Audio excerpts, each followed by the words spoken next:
1절 보겠습니다. 내가 너희와 라오디게아에 있는 자들과 물론 내 육신의 얼굴을 보지 못한 자들 외에 얼마나 힘쓰는지를 너희가 알기를 원하노니 1절에는 보신 대로 세 지역의 어떤 복음의 대상이나 또 사역의 대상인 사람들이 나오죠. 첫째는 어디죠? 내가 너희와 골로새 교회죠. 두 번째는 라오디게아에 있는 자들, 세 번째는 무릇 내 육신의 얼굴을 보지 못한 자들. 네. 라오디게아에 있는 자들이 물론 내 육신의 얼굴을 보지 못한 자들일 수도 있으나 좀 다른 것 같습니다. 라오디게아는 골로새 근처 루카스 평야라고 하는 큰 평야가 있습니다. 소아시아 굉장히 중요한 도시와 문화를 담당했던 근데 이 지역에 유대인들이 많이 살고 있었다고 해요. 그걸 말하는 거고 또 내 육신의 얼굴을 보지 못한 자 이것은 바울이 직접 사역하진 않았지만 그리스도를 영접한 자들 아마도 에바브라가 사역한 히브리 사람들이 아닐까 그렇게 추측을 합니다. 우리에게도 여러분 적용해 보십시오. 우리 각자에게도 우리에게도 저마다 복음의 대상이 있죠. 그리고 우리의 사역의 대상이 있고 어떻게 보면 삶의 대상이 있어요. 우리가 참 어려운 것은 그냥 복음의 대상이고 사역의 대상이 아니라 그 복음의 대상이고 사역의 대상인 사람들이 내 삶의 대상이기 때문에 그렇죠.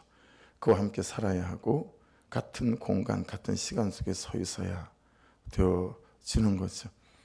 오고 가는 말 속에서 눈빛과 감정과 태도 속에서 마음 상할 일이 하루도 수십 건이 넘고 이제 그러니까 생각해 봐야죠. 내 사역의 대상과 복음의 대상 그리고 삶의 대상은 누군가 라고 하는 것입니다. 그런데 여러분 이게 이제 가족일 수도 있고 그렇죠. 이웃일 수도 있고 친구일 수도 있고 공동체 내에서 교회 식구나 목장 식구일 수도 있죠. 또는 아직 예수를 인격적으로 만나지 못한 목장의 식구도 왜 없겠어요. 그렇죠? 그리고 공동체 식구 안에서도 마찬가지입니다.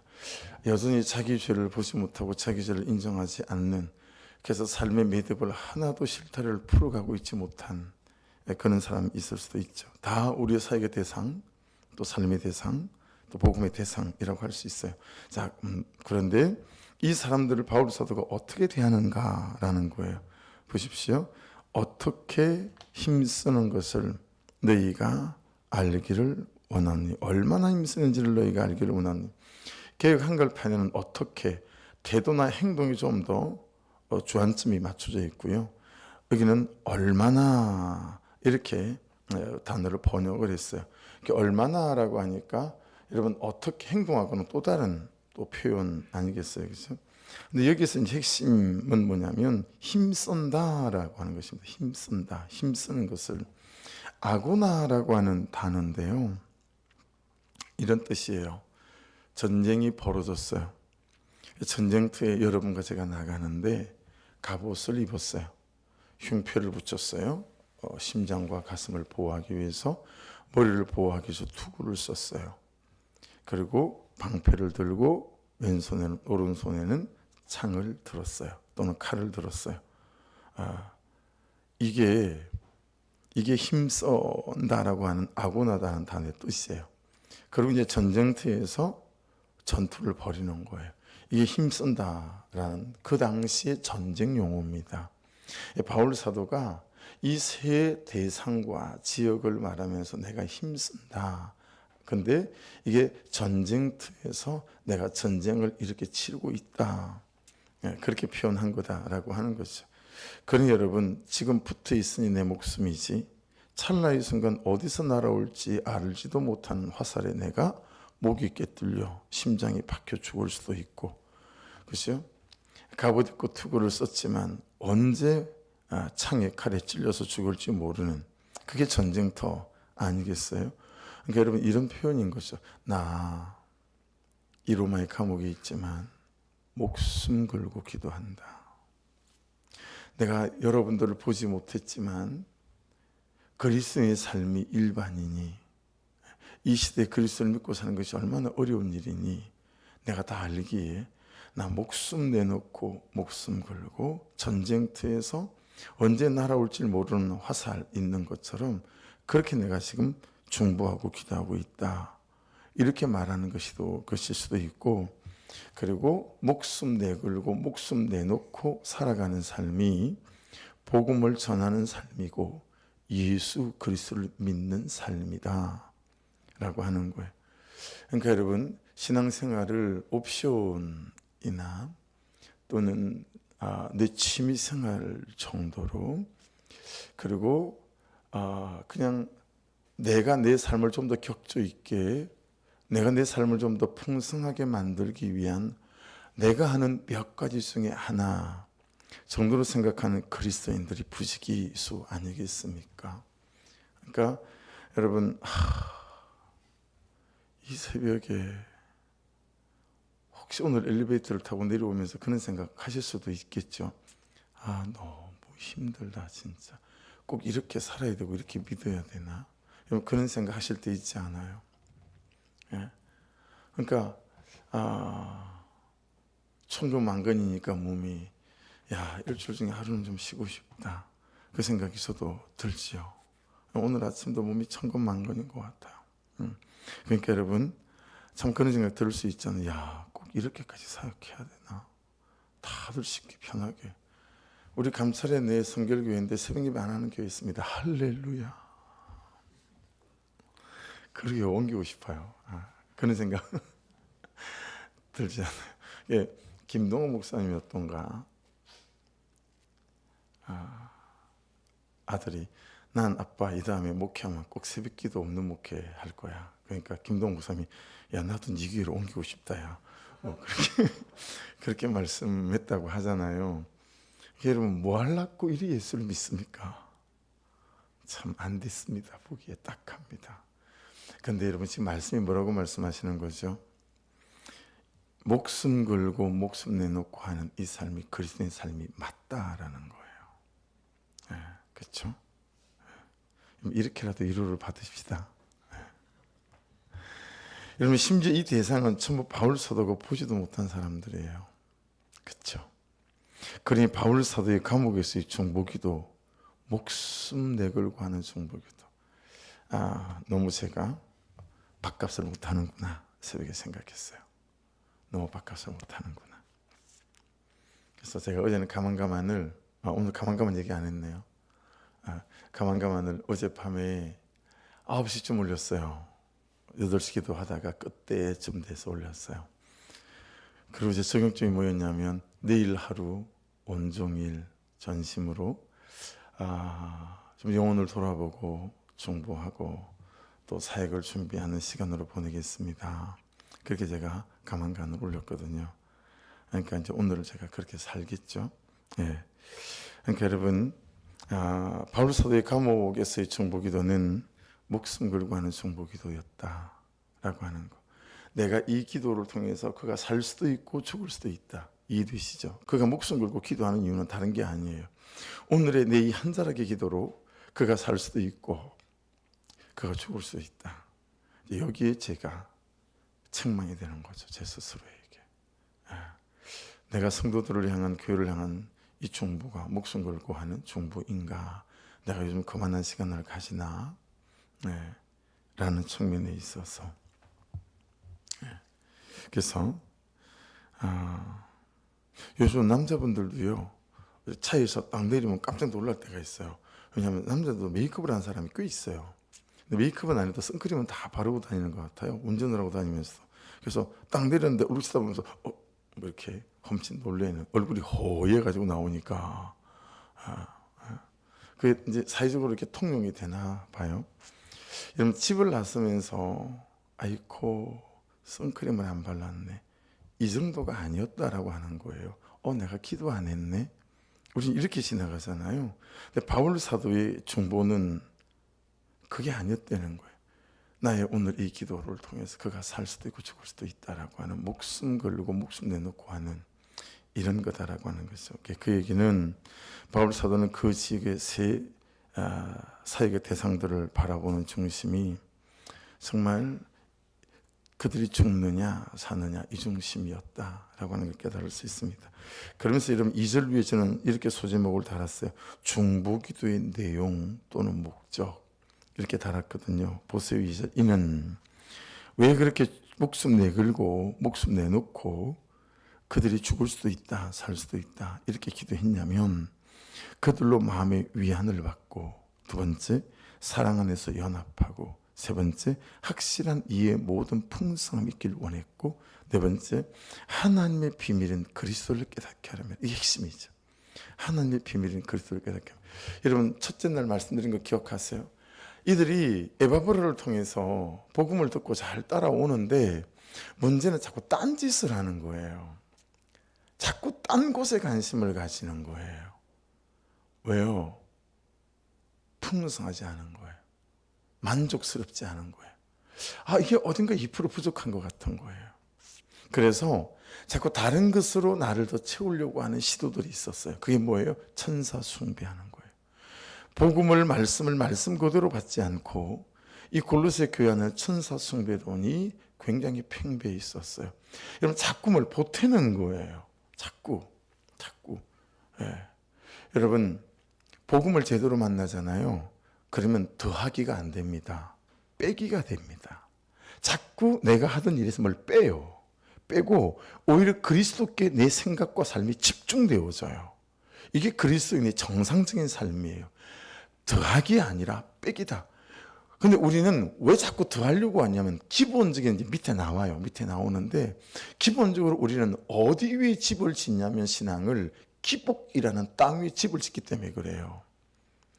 팔복이라는 땅 위에 집을 짓지 않기 때문에 자꾸 신앙생활을 통해서 뭘 더하려고, 이게 세속적인 사람들하고 똑같은 거예요. 자꾸 더해서야 돼요. 돈도 더했어야 되고 건강도 더했어야 되고 옷도 더했어야 되고 미모도 몸매도 더했어야 되고 인기도 더했어야 되고. 여러분 이건 기복이라고 하는 땅 위에 신앙의 집을 짓기 때문에 일어나는 일들이거든요. 그런데 여러분 깊은 신앙을 가진 사람들을 만나보십시오. 정말 말씀을 제대로 믿고 따라가는 사람 자꾸 뺍니다. 돈을 따라가는 삶도 빼고요. 인기도 빼고요. 인정받으려고 하는 삶도 빼요. 자꾸 빼내죠. 왜냐하면 그리스도 안에 진짜 풍성함이라고 하는 것이 있기 때문에 그렇습니다. 근데 이 빼기의 삶에 초대받아야 되는데 우리는 자꾸 신앙을 통해서 더 하려고 한다. 여기서부터 만 가지 문제가 생기는 거거든요. 십자가 지면 내가 그를 위해서 헌신하리라라고 빼기가 안 되고 신앙생활하면서 계속 그가 나를 사랑해 줬으면 좋겠는 거예요. 이 더하기잖아요. 그러니 여러분 어떻게 문제가 안 생기겠어요? 문제가 생길 수밖에 없죠. 그래서 여기에 네 가지 중에 그들로 마음의 위안을 받고, 이 위안은 파라칼레오라는 단어인데요. 자기 곁으로 부르다라는 뜻이에요. 이건 바울 사도가 떨어져 있고 본 적도 없지만 중보기도를 통해서 자기 곁으로 부르다. 바울 사도가 자기 곁으로 부르면 어디예요? 감옥이에요. 그리스도의 삶이 이 감옥의 삶이다. 말이 좀 안 되지만, 왜냐하면 이 감옥의 삶이 누구보다도 풍성한 삶이었던 이유는 무엇입니까? 그가 그리스도 안에 있기 때문이었습니다. 처지와 현실은 힘이 정말 세죠. 대신 바울 사도는 우리에게 무슨 말씀하시는 거예요? 처지와 현실이 나를 손 못 대. 난 이 안에서 너무 풍성해. 그리스도 안에 있는 비밀은 이런 거야 라고 지금 말하고 있는 거예요. 그러니까 자기 곁으로 부르는 건 공감 아니에요. 그렇죠? 바울은 거짓 교훈들과 대적하여 투쟁하고 있는 그들을 위해서 중보기도로 돕고 있음을 밝힘으로 그들을 위로하고자 한다라고 하는 것입니다. 무슨 얘기죠? 제가 책 제목으로 가장 좋아하는 책 제목이 하나 있습니다. 국민일보 대기자가 쓴 책 제목인데 더 있다. 난 이보다 더 좋은 책 제목을 만나본 적이 없는 것 같아요. 아직까지는 더 있다. 여러분이 생각하는 것보다 더 있어요. 하나님의 세계는. 신앙의 깊이는 더 있어요. 그리스도의 풍성함은 더 있습니다. 더 있습니다. 생각하는 것 말고 경험해 본 것 말고 더 있습니다. 더 그분의 오묘한 섭리, 그분의 감추어진 손, 그리고 어느 순간 나타나서 나를 돕고 살리는 이 더 있다라고 하는 거죠. 그래서 눈에 보이는 것밖에 더 있다. 예. 여러분을 위해서 누군가 기도하는 사람이 있고요. 또 여러분을 위해서 누군가 우는 사람이 있어요. 우리 교회 안에도 마찬가지입니다. 한 분이 새벽에 기도를 하는데 몰랐어요. 근데 여러분들도 이상하게 그 사람이 기도되고 중보되는 사람이 있을 수 있지 않아요? 예. 근데 여러분 기도를 해보면 어느 날은 그 사람이 더 이상 진도가 안 나갈 때가 있어요. 계속 그 사람만 붙잡고 기도해야 될 때가 있어요. 그렇죠? 희한하죠. 그리스도 안에 있는 비밀이고 영적인 일이라 그래요. 내가 12명을 중보해야 되는데 한 사람에게 걸려서 기도가 진행이 안 돼요. 그래서 그날 새벽은 왼종일 그 사람만 기도하는 거예요. 왜 그럴까요? 그 사람 안에 문제가 있는 거죠. 그죠? 이게 하나님께서 하시는 일들이다. 기억하십시다. 저를 위해 우는 사람이 있고 여러분을 위해 우는 사람이 있어요. 할렐루야. 무엇보다도 예수 그리스도가 하나님 보좌 우편에서 우리를 위해 중보하고 운다라고 성경은 우리에게 말씀하고 있다라고 하는 것입니다. 그래서 여기에 위안은 슬픈 일을 당했거나 실에 빠진 사람을 위로한다 이런 의미가 아니고요. 바르지 못한 가르침에 흔들리는 마음을 강하게 잡아준다라는 의미를 갖고 있습니다. 야, 정신 차려, 똑바로, 뭐 이런 거죠. 그래서 그들로 하여금 힘을 얻어서 이 거짓 교훈과 대적하게 만들기 위함이다. 그 사랑 안에서 연합하여, 여기 연합은 쉰비바조라는 단어입니다. 쉰비바조 단어가 좀 어렵네요, 그죠? 무슨 뜻이냐면 같이 가게 하다라는 뜻이에요. 예. 그걸 뭐라 그러죠? 이름을 모르겠네요. 우리 운동회 할 때 옆 사람과 함께 발목 끈으로 묶어서 같이 뛰면서 여기 반환점 돌아오는 거 있잖아요. 그 단어, 그 게임이랑 생각하면 이 단어랑 딱 맞아요. 네. 여러분, 예수님과 함께 뛰고 발을 맞춰. 그리고 옆 사람과 아내와 남편과 같이 발을 묶고 뛰는 거죠. 자, 여러분 이 게임에서 정말 중요한 게 뭐예요? 호흡이 중요하잖아요. 하나 둘 하나 둘 하나 둘. 나에게 맞추면 안 되죠. 상대방에게 맞춰야 되죠. 그래야 사랑 안에서 연합합니다. 왜 맨날 싸울까? 생각해 보면 돼요. 나에게 내가 맞추고 있는 것 같다. 그게 이름 지금 대답이에요. 예. 한 가지 더 좀 추가를 한다면 중요한 게 이제 목적인데요. 목적인데 방향이고 방식이죠. 방식이 자꾸 나를 위한 방식이고 나를 향한 방향이면 여러분 사랑 안에서 연합하기 어려워요. 그렇죠? 아내는 남편을 향한 방식과 방향이 있어야죠. 부모는 자식을 향한 방향과 방식이 있어야죠. 자식은 부모님을 향한. 여러분 공동체 안에서도 마찬가지가 아니겠어요? 그래야 사랑 안에서 연합할 수 있어요. 예. 이런 이유 저런 이유를 다 알지만 이기적이기 때문에 그래요. 자기밖에 몰라서. 예. 말씀이 말씀하시는 바가 뭔지, 그래서 말씀에 나를 맞추려고 하는 중심이 없어요. 예. 항상 자기 편의로 생각해요. 예. 그래서 뒤에서 조그만 말씀이 거슬리면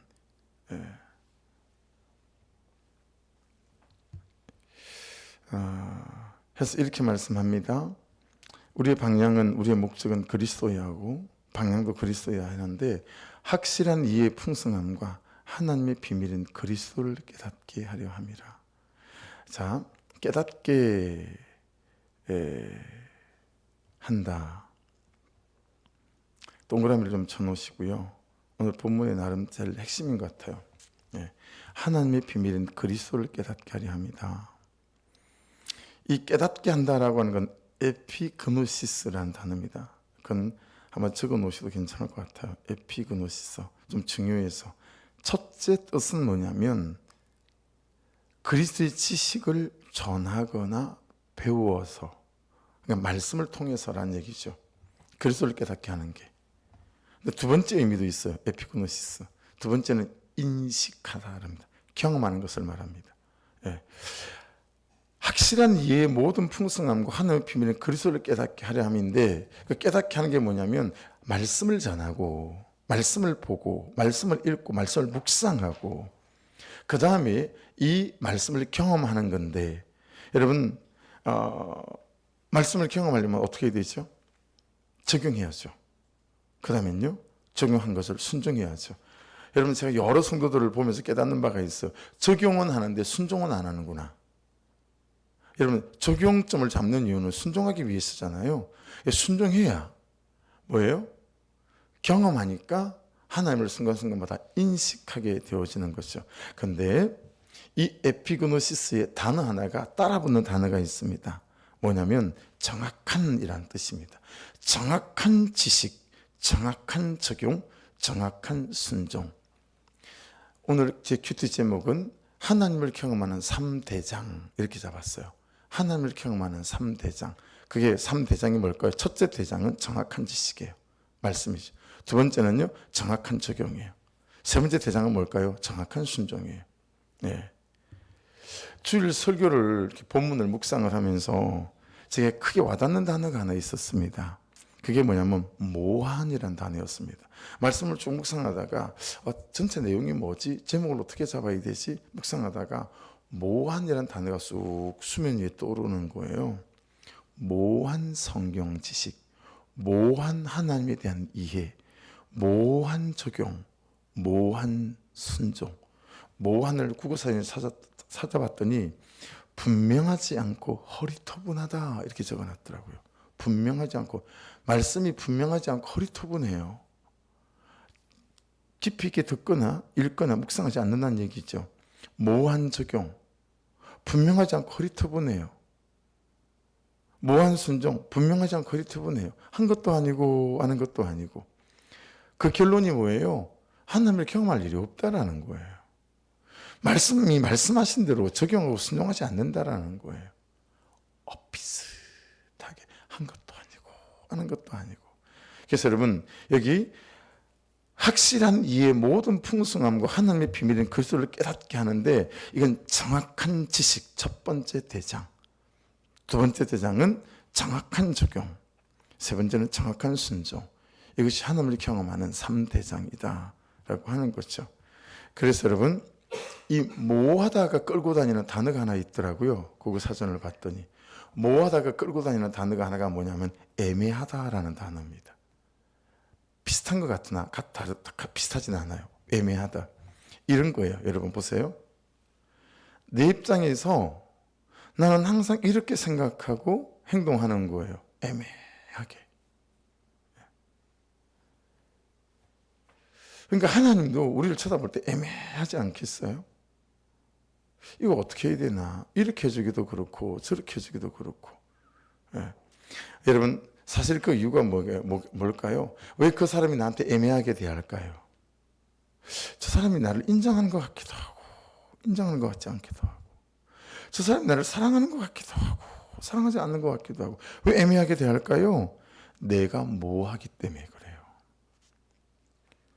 그럴 거 뭐 있어요? 그냥 내가 십자가 지는 거예요. 그냥 내가 십자가 매달리는 거예요. 그냥 내가 십자가에서 죽어버리는 거예요. 정확한 적용과 정확한 순종을 하면 그 사람도 나에 대해서 애매하지 않은 거예요. 뭐하지 않는 거예요. 근데 우리는 항상 참 진짜 적당하게 대한다 나를, 그 생각하잖아요. 내가 뭐하게 대하고 애매하게 대하기 때문에 그래요. 왜 하나님은 나에게 이렇게 정확하게, 여러분 말씀을 정확하게 대하지 않기 때문에 그래요. 우리 너무 하나님에 대하여 모호하고 애매하고, 말씀에 대하여 너무 애매하고 모호한 거예요. 그러니 다른 사람에게는 저렇게 말씀이 그 열매로 드러났다는데 나는 열매인지 대답인지 애매하고 모호할 수 있다. 여러분 좀 이해가 되지 않습니까? 내 목적, 내 방향, 내가 믿는 이유, 내가 사는 이유, 내 방향, 내 방식이 모호한 것이다. 3절을 보십시오. 그 안에는 지혜와 지식의 모든 보가 감춰져 있느니라. 그런데 이걸 경험하지 못하는 거죠. 여러분, 정확한 자기 이해, 정확한 적용, 그렇죠? 정확한 순종은 그리스도 안에 있는 모든 지혜와 지식과 모든 보화를 경험하는 첩경인 줄로 믿습니다. 예수 안에 다 있대요. 전부 있대요. 내 인생의 모든 대답이 다 들어있대요. 그것도 가장 좋은 것으로, 가장 풍성한 것으로. 아멘이시죠? 아멘입니다. 그러면서 여러분 4절 위에 이렇게 소제목을 달았어요. 내가 이것을 말하는 이유가 있다. 너희가 내가 가르치는 대로 살아야 하는 이유. 이렇게 소제목을 길게 잡았어요. 내가 말하는 이유. 너희가 내가 말하는 대로 살아야 되는 이유. 4절 내가 이것을 말함은 첫째, 아무도 교만한 말로 너희를 속이지 못하게 하랍니다. 두 번째 5절, 이는 내가 육신으로는 떠나 있으나 심령으로 너희와 함께 있기 때문이고, 세 번째, 너희가 질서 있게 행하기 위해서다. 질서 있게. 네 번째, 그리스도를 믿는 너희 믿음이 굳건한 것을 기쁘게 보고 싶기 때문에 그렇다. 승전보가 들리는 거죠. 맨날 표전한 소식 말고 이렇게 정확한 적용과 정확한 순종을 했더니 이런 일이 있었답니다. 너희 믿음이 굳건한 것을 내가 기쁜 소식을 듣고 싶어 한 거다. 이렇게 말하는 거예요. 그래서 6절, 그러므로 너희가 그리스도 예수를 주로 받았으니 그 안에서 행하되. 7절, 두 번째, 그 안에서 뿌리를 박으며 튼튼한 기초. 예, 여러분 말씀 읽고 묵상하고 적용점 잡고 그 순종하는 이 튼튼한 기초, 이 뿌리 여기에 정말 이 한 가지에만 집중하십시오. 세 번째, 세움을 받아. 신앙의 집을 짓다라는 뜻이거든요. 기복이라는 땅 위에 짓고 있나, 팔복이라는 땅 위에 짓고 있나, 앞에서 말씀드린 대로. 예. 그래서 팔복 위에 신앙의 집을 짓는 세움을 받아야 된다. 이게 뭐라고요? 빼기 신앙이다. 꿈을 더 하려고. 예. 그러지 말고. 네 번째, 교훈을 받은 대로 믿음에 굳게 서서. 이 말은 양육과 제자 훈련 꼭 받아야 된다 이 뜻입니다. 말씀을 비껴가지 마십시오. 네. 다섯 번째, 해서 감사함을 넘치게 해라. 네. 그 위에 있게 되면 감사함이 넘친다는 거예요. 네. 절로 감사가 된다는 거예요. 기도하겠습니다. 말씀 붙잡고 골로새 묵상을 하면서 참 골로새 말씀이 어려운 분들이 있겠다. 그것도 많이 이런 생각해요. 왜냐하면 너무 적나라한 복음, 시뻘건 복음이 가득하게 실려있는 말씀이라. 여러분, 하지만 오늘 하나님을 경험하는 3대장 꼭 기억하십시다. 정확한 말씀과 정확한 적용과 정확한 순종을 통해서 이 그리스도 안에 있는 놀라운 풍성한 비밀들을 날마다 깨닫고 넘쳐서 아버지, 나의 감사가 넘치는 인생 되게 하옵소서 기도하기를 원하고, 하나님, 참 교회 안에 나도 또한 아버지 목장 식구 중에 또 누구 중에 눈에 어른거리는 사람, 마음에 떠오르는 사람을 위하여 목숨 거는 중보로 그가 죽느냐 사느냐가 내 기도에 달렸다는 중심으로 기도할 수 있고, 그를 돌아보는 은혜가 있게 도와주옵소서 기도하면서 그렇게 여러분 좀 돌아보시는 중보가 있기를 원하고, 하나님, 이때가 우리 교회가 오히려 큰 부흥을 경험해가는 아주 그런 때가 될 수 있도록 역사하여 주시옵소서 또 기도하기를 원하고, 리모델링 문제 가운데 모든 재정의 풍성함 공급해 주옵소서. 교회가 매매되는 일과 김진전 어르신 땅도 하나님 주여 허락하시고 아버지 부어 주옵소서. 우리 주여 한번 부르고 기도하겠습니다.